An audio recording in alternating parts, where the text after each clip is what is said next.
Imagine waking up one morning to find that the very ground beneath your feet are fields. Your village, the land your ancestors tended, has been reclaimed for the people, no longer a commodity to be bought, sold, or speculated on by outsiders. This is not a dream.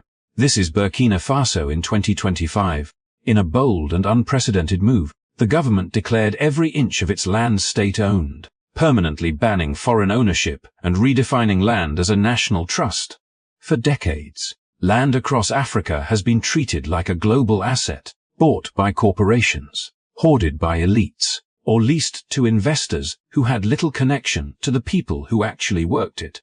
Families who had farmed the same soil for generations often had no legal claim to it, while multinational companies turned their labor into profit. But now, everything has changed.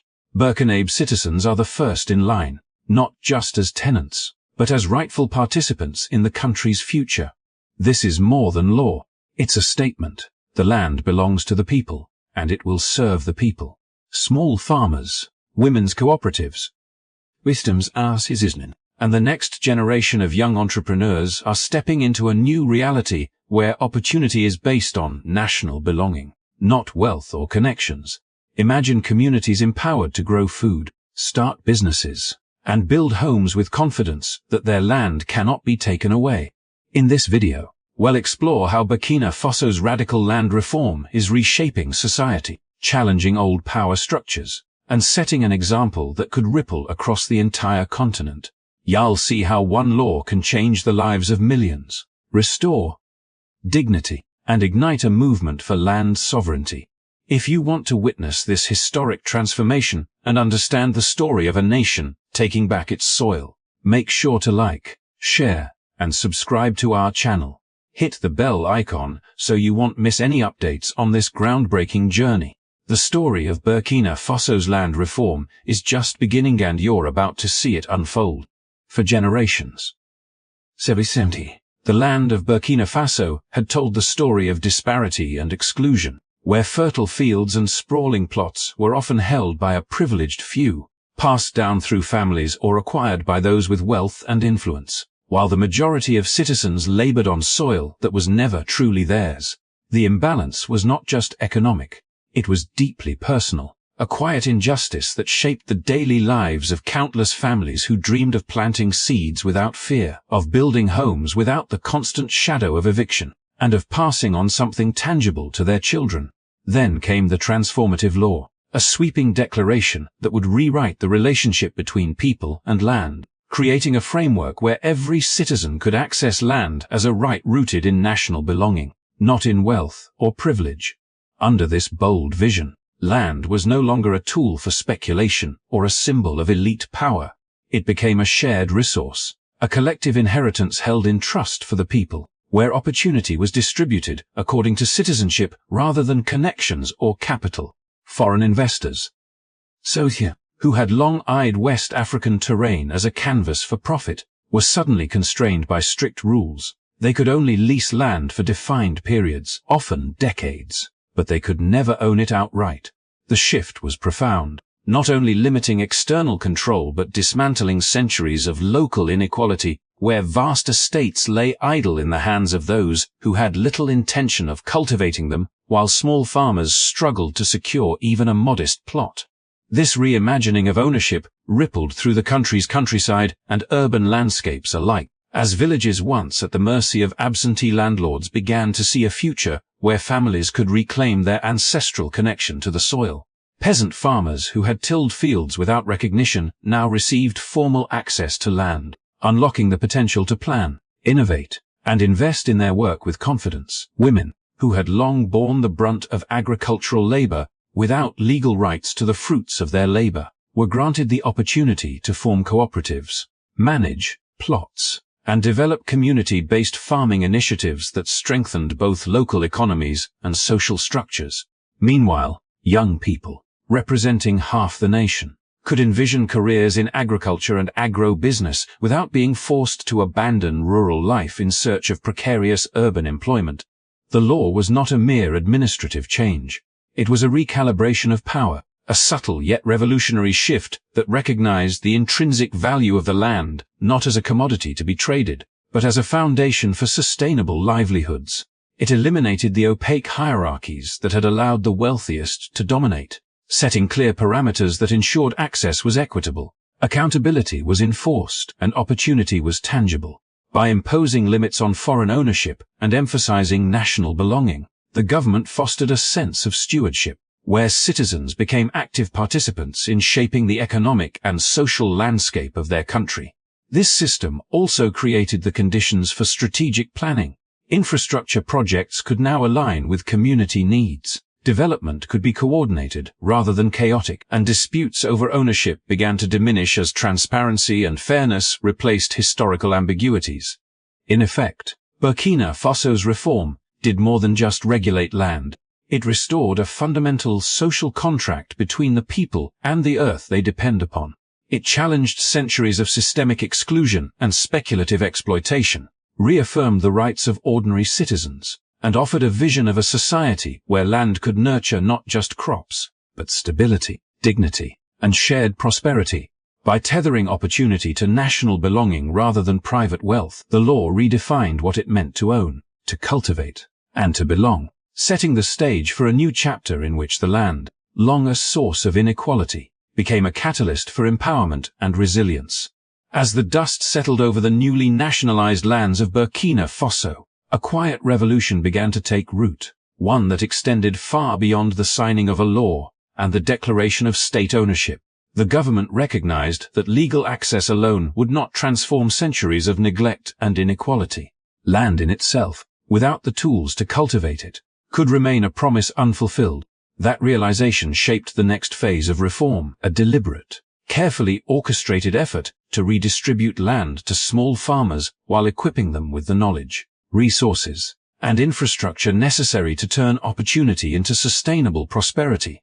Across villages and remote farmlands, families who had once tilled borrowed plots or rented from absentee landlords were invited to reclaim their heritage, not as a gift, but as a restoration of their rights, a reclamation of dignity, and a chance to participate fully in the economic life of their country. The state's involvement went far beyond simply handing over deeds. Agricultural programs were designed to integrate irrigation systems that ensured water reached fields even in the driest seasons, to provide training in crop rotation and soil management, and to introduce climate-resilient farming techniques capable of withstanding the unpredictable patterns of a changing environment. For generations, farmers had battled unpredictable rains and infertile patches of land with no guidance, their toil often leaving them vulnerable to famine or financial instability. Now, with technical support from the government, they could plan their harvests, diversify crops, apps, and adopt sustainable methods that promised not only higher yields but long-term environmental stewardship. The redistribution also challenged long-standing social hierarchies within rural communities. By prioritizing small farmers, the policy directly confronted the concentration of land in the hands of wealthy elites who had accumulated vast estates while the majority struggled to survive on marginal plots. Suddenly, opportunity was no longer dictated by inheritance or capital, but by practical need and active participation in the nation's agricultural revival. Families who had once feared eviction or displacement could now invest in their futures, plant perennial crops, and expand operations without the constant anxiety of losing the soil beneath them. The psychological impact was profound. Farmers were no longer passive laborers but active stakeholders, their labor recognized as a contribution to national stability rather than merely a means for private profit. This phase of the reform also wove together economic, social, and environmental threads into a unified strategy. By equipping farmers with tools and knowledge, the state fostered a generation of resilient cultivators capable of adapting to climate shocks, enhancing food security, and contributing to local markets. Irrigation schemes were paired with collective water management, ensuring that communities shared both resources and responsibility, while educational programs spread awareness of sustainable practices, crop diversification, and soil preservation. Women, often the backbone of rural labor yet historically denied ownership, were empowered to form cooperatives and manage productive plots, allowing entire families to benefit from increased stability and income. Young people were integrated into this system as apprentices, entrepreneurs, and innovators, learning modern techniques while remaining connected to ancestral lands. The narrative that unfolded was one of transformation, where redistribution was not merely a bureaucratic act, but a strategic restoration of both land and livelihoods. By embedding support systems alongside access, Burkina Faso ensured that reclaimed land became fertile ground for opportunity rather than unfulfilled promise, turning a legal victory into a lived reality. Small farmers, once marginalized and voiceless, now stood at the center of the nation's future, cultivating not just crops, but resilience, community, and a renewed sense of ownership that stretched far beyond the boundaries of their individual plots. In this way, the land reform became a blueprint for empowerment, a story of restoration that honored the past while planting the seeds for a sustainable, self-reliant future. Amid the sweeping changes brought by Burkina Faso's land reform, a new energy began to ripple through rural communities, fueled by those who had long labored in the shadows of the land they depended on. Women, who for generations had borne the brunt of agricultural work yet often owned nothing, emerged at the forefront of this transformation. The government's commitment to equity and opportunity recognized that empowering women was not only a moral imperative, but a strategic necessity for strengthening food security and fostering community resilience. Women's cooperatives were established, where members pooled knowledge, labor, and resources to cultivate crops, manage livestock, and even engage in small-scale processing ventures that added value to raw produce. These groups became engines of economic stability, creating livelihoods for families, enabling children to attend school, and transforming entire villages through the steady growth of local markets and the expansion of communal projects. At the same time, the youth of Burkina Faso, long seen as a demographic challenge, found themselves at the center of a new vision for rural development. With half the population under the age of 17, the nation faced the twin pressures of unemployment and urban migration. Yet the land reform opened doors to entrepreneurship that married tradition with innovation. Young people were offered access to state-leased farmland integrated with programs in agro-technology, irrigation, seed development, and climate-resilient farming techniques. This was more than farming, it was a platform for innovation, where vertical farming, solar drying, and storage solutions could turn small plots into productive enterprises. By connecting youth to the land in meaningful ways, the reform not only curbed the migration of young labor to overcrowded cities, but also cultivated a generation of leaders, innovators, and stewards of the nation's soil. The synergy between women's cooperatives and youth programs created a ripple effect that reached far beyond individual plots. Families were able to stabilize food production, diversify income streams, and invest in their communities. Knowledge of sustainable agriculture spread through mentoring and collective practice, and the inclusion of women and youth ensured that benefits were widely shared rather than concentrated in the hands of the elite. Rural economies, once constrained by absentee landlords and speculative investors, began to thrive as local supply chains developed. From farms to processing centers to local markets, crops once destined solely for export were now grown for local consumption, reinforcing food sovereignty and creating a system where the health and prosperity of communities were directly tied to responsible stewardship of the land. This integration of social and economic empowerment transformed the very concept of land ownership in Burkina Faso. Access to land was no longer a static right. It became a dynamic tool for building resilience by fostering innovation and strengthening communities.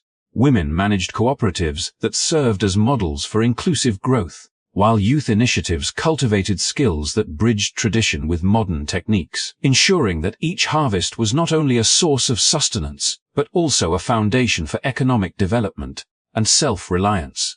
By intertwining the destinies of women and youth with the soil they nurtured, Burkina Faso created a system in which the benefits of land reform multiplied, reinforcing food security, generating employment, and sparking entrepreneurship in ways that reached every corner of the nation.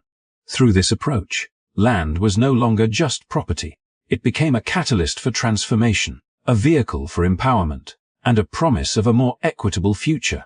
The story of Burkina Faso's reform is not just about laws or policy, it is about communities rising together, about generations taking ownership of their destiny, and about the profound impact that women and youth can have when given the resources, knowledge, and agency to shape the land and their lives. It is a living testament to the idea that when access to land is paired with opportunity and support, the possibilities for growth, stability, and innovation are limitless. As Burkina Faso's land reform unfolded across the countryside, its impact extended far beyond the redistribution of soil and the empowerment of small farmers. It began to reshape the very architecture of the nation's economy, laying the foundations for food sovereignty and local industrialization in ways that had long been postponed by decades of external dependency. For years, Burkinabe agriculture had been tethered to global markets, with crops grown not for local consumption, but for export to distant continents, leaving communities vulnerable to fluctuating prices, climate shocks, and the priorities of investors far removed from the land itself. This reform disrupted that pattern, redirecting focus from the global demand for profit to the immediate needs of the people who live on and cultivate the land. Farmers were encouraged to grow crops that nourished their communities, while state-led programs provided the infrastructure and training necessary to ensure that harvests could be stored, processed, and distributed efficiently. Irrigation systems, collective water management, and climate-smart techniques enabled consistent yields, and technical guidance in storage, seed selection, and crop rotation allowed communities to move from subsistence to stability, ensuring that food security was no longer a fragile aspiration but a tangible outcome of careful planning and investment. Yet food sovereignty was only one dimension of the transformation. By pairing access to land with policies that encouraged local processing and Burkinabe-owned enterprise, the government created a feedback loop that strengthened rural economies while reducing reliance on imports. Grain that would once have been exported, raw, was now milled locally. Tomatoes were processed into paste in domestic facilities rather than shipped abroad, and local markets became the primary destination for produce. This shift was not simply economic. It was strategic, designed to create jobs, stimulate entrepreneurship, coupled loyalty, and develop industrial capacity in parallel with agricultural growth. Women's cooperatives, youth-led agro-tech initiatives, and smallholder networks all found themselves connected to a system in which each harvest could generate multiple streams of value: food for consumption, products for local sale, and opportunities for small-scale manufacturing. Communities that had previously been constrained to manual labor now participated in integrated value chains, bridging the gap between farm and market, production and industry, labor and enterprise. By favoring domestic actors over foreign investors, the policy also reclaimed the power to determine economic priorities. Companies that once bought vast tracts of land to export flowers, grains, or cash crops for distant markets were now limited to long-term leases and required to align projects with national goals, ensuring that development served the population first. This reorientation allowed Burkina Faso to prioritize resilience over extraction, stability over speculation, and local innovation over dependence on foreign supply chains. It also encouraged a new generation of entrepreneurs to invest in technologies and businesses that would have tangible impacts at home, whether in solar-powered drying facilities, local milling operations, or community-based storage systems, creating an ecosystem where agriculture and industry supported one another in a sustainable cycle. Through this policy, the nation began to envision a future where land, labor, and capital were integrated to serve the people who lived on it, creating an economy rooted in self-reliance, dignity, and strategic growth rather than external demand.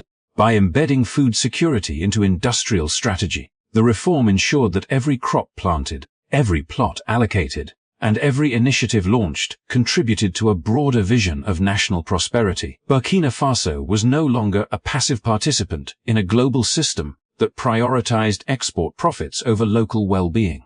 It was an active architect of its own economic destiny. Farmers, women, youth, and entrepreneurs were linked through a network of shared purpose, where the land became both a resource and a platform for innovation. Each harvest a building block for local industry, and every product a step toward autonomy. In this way, the land reform transformed the relationship between people, soil, and economy, proving that when access to land is coupled with intentional economic design, the potential for sustainable development, resilience, and national empowerment becomes limitless. As Burkina Faso moves forward with its sweeping land reform, it becomes clear that this is more than a national policy. It is part of a broader movement across Africa, asserting that the land of the continent belongs first and foremost to its people. From the courts of South Africa to the villages of Mali and Niger, leaders and citizens alike are observing a shift in the balance of power, one that challenges decades of dependency on foreign investment and external dictates. Where once African land was treated as a commodity to be bought, sold, or leased to the highest bidder, it is now being recognized as a core element of sovereignty, stability, and identity. Burkina Faso's bold steps have set a precedent, showing that a government can prioritize its citizens without succumbing to the pressures of global capital or foreign influence. The law may limit traditional avenues of investment, but it opens the door to self-reliance, equitable opportunity, and strategic growth that directly benefits the nation rather than outsiders. This reform is a statement that control over land is inseparable from the legitimacy of leadership and the trust of the people. By ensuring that citizens, small farmers, women's cooperatives, and youth are central beneficiaries, the government is creating a social and economic foundation that strengthens communities, supports sustainable agriculture, and fosters local industry. At the same time, it signals to the world that foreign investors must operate under national priorities rather than dictating terms to the country, marking a shift in the narrative around African development. It is no longer about passive participation in global supply chains, but about active determination of local needs and strategic planning. In doing so, Burkina Faso exemplifies a model of empowerment through sovereignty, where land is not merely property, but a tool for building resilience, security, and dignity. The implications go beyond borders. As neighboring nations watch, questions arise. Sophia, if one country can reclaim control of its land and realign its economy around its people, why can't others follow? Burkina Faso's policy challenges not just investment norms, but the assumptions that have long shaped African development strategies. It is a call to rethink what it means to govern, to plan, and to empower citizens, proving that stability and legitimacy are grounded not in external approval, but in the ability of a government to protect its people, their resources, and their future. This is the story of a nation reclaiming what is rightfully its own, of communities transforming opportunity into prosperity, and of Africa beginning to rewrite the rules of land, power, and development. It is a story of courage, strategy, and the enduring belief that sovereignty and citizen-centered governance are inseparable. If you found this story inspiring and want to follow how Burkina Faso and other African nations continue to shape their futures, please like this video, subscribe to our channel, and hit the bell icon to stay updated on more stories about Black culture, history, and the movements defining the continent's next chapter. Your support helps us share these powerful narratives and celebrate the resilience and innovation shaping Africa today. Resilience and innovation shaping Africa today.